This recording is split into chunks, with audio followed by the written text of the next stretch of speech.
የጥበብ ሲላስ የዩቲዩብ ቻናልን ሰብስክራይብ በማድረግ የጥበብ ቤተሰብ ይሁኑ። ይህ ታሪክ ለነዛ በህይወታቸው ለተከፉና እርካታ ላጡት እንዲሁም ሌሎችን ከነሱ እንደተሻሉ አድርገው ለሚመለከቱት ሰዎች ነው። ታሪኩን ለመረዳት እስከ መጨረሻው ድረስ ተመልከቱት። ከዕለታት በአንዱ ቀን ቁራ በሚኖረው ኑሮ እጅግ በጣም ሲበዛ ቆዝሞ ነበር። አንድ ቀን በዛፍ ቅርንጫፍ ላይ ተቀምጦ ሳለ መሬቱን መቋቋም አቅቶት ያለማቋረጥ ማልቀስ ጀመረ። ይህም ሲሆን አንድ መነኩሴ ከዛፉ ስር ቁጭ ብሎ ነበር። በዚህ ጊዜ የቁራው እንባ በመነኩሴው ጉንጭ ላይ አረፈ። መነኩሴውም አንገቱን ቀና አድርጎ ወደ ላይ ተመለከተ። ይሄኔም ቁራው የዛፍ ቅርንጫፍ ላይ ሆኖ እጅግ ተከፍቶ ሲያለቅስ ተመለከተው። መነኩሴውም እንዲህ ብሎ ጠየቀው፣ ምን ተፈጥሮ ነው ጓደኛዬ እንዲህ የምታለቅሰው? ቁራውም ባለመፍትሄው እኔ እጅግ በጣም በሕይወቴ ተከፍቻለሁ። ማንም ሰው አይወደኝም። ያገኘኝ ሰው ሁሉ እንደ ክፉ ጠላት ያባረኛል። ማንም ሰው የምበላው ምግብ እንኳ አይሰጠኝም። በእውነት ከእንደዚህ ያለስ ኑሮ ሞት በስንት እጥፍ የተሻለ ነው ብሎ መለሰለት።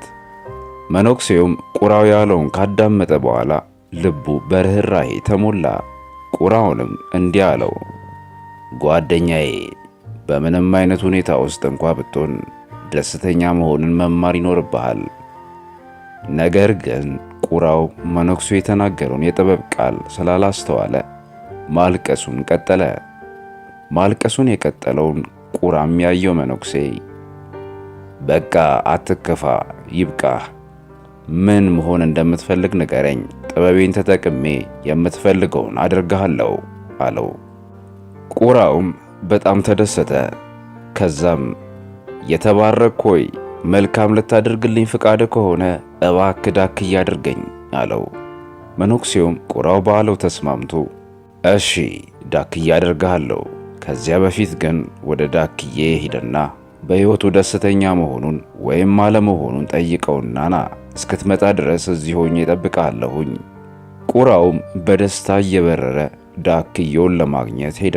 ዳክዬውንም በታቆረ ውሃ ውስጥ እየዋኘ አገኘው። ወደ እሱም በመጠጋት ተመልከት፣ እንዴት ያለ ውበት ነው ያለ፣ ልክ እንደ ወተት ንጥት ያልክ ውብ ነህ፣ ሁሉም ይወድሃል። አንተ በዚህ ዓለም እጅግ ደስተኛ መሆን አለብህ ብሎ ተናገረው። ዳክዬውም በሐዘን በተሞላ ልብ ቁራውን እያየው ተሳስተሃል ጓደኛዬ፣ እኔ ደስተኛ አይደለሁም። እጅግ ውብ የሆኑ ብዙ ቀለማቶች በዓለም አሉ። እኔ ግን ነጭ ቀለምን ብቻ ነው የለበስኩት። እንደማስበው በቀቀን በዓለም በጣም ደስተኛ ወፍ ይመስለኛል። እሱ በቀለማት ያጌጠ ነው። ቁራውም ይህን ካዳመጠ በኋላ ከዚያ ተነስቶ እየበረረ በቀቀን ወደሚገኝበት ደረሰ። በቀቀኑንም በአግራሞት እያየው በቀቀን ሆይ ያጌጥክና የተዋብክ ነህ። አንተ በዓለም ሁሉ ካሉ ተዋፋት የበለጠ ደስተኛ መሆን አለብህ አለው። በቀቀኑ ልቡን ሐዘን ሞልቶት አይይ ጓደኛዬ ተሳስተሃል፣ እኔ በፍጹም ደስተኛ አይደለሁም። እንደምትመለከተው ሰዎች በሽቦ ቤት ውስጥ እንደ እስረኛ በቀቀኖችን ያስቀምጣሉ። እኔም አንድ ቀን ተይዤ እስረኛ ሆናለሁኝ ብዬ በሰቀቀን ነው የምኖረው። እንደሚመስለኝ ፒኮክ ነው በዓለም ደስተኛው ወፍ፣ ከኔ የበለጠም በቀለማት ያሸበረቀ ነው ብሎ ነገረው። ይህንን ካዳመጠ በኋላ ቁራው ፒኮክን ለማግኘት በረረ። ከብዙ አድካሚ ጉዞ በኋላም ፒኮኩን በታጠረ ፓርክ ውስጥ አገኘው። በመቶዎች የሚቆጠሩ ሰዎችም እሱን ለማየት ተሰብስበውም ተመለከተ።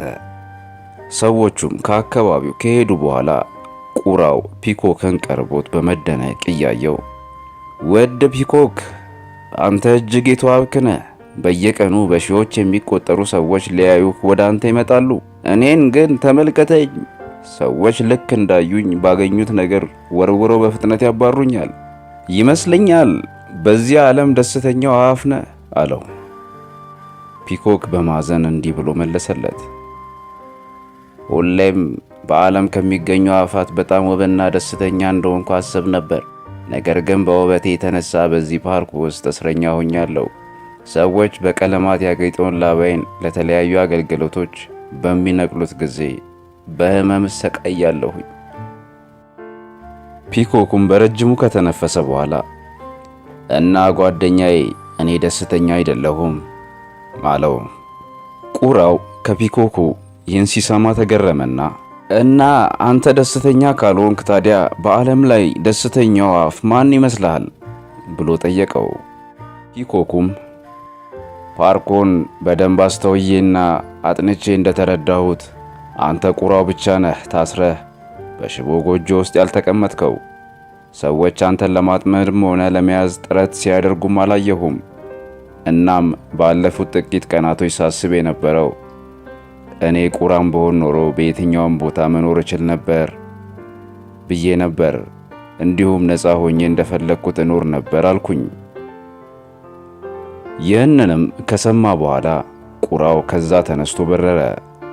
እናም ዛሬ ለመጀመሪያ ጊዜ ቁራ ሆኖ በመፈጠሩ የደስታ ስሜት በውስጡ ፈሰሰ።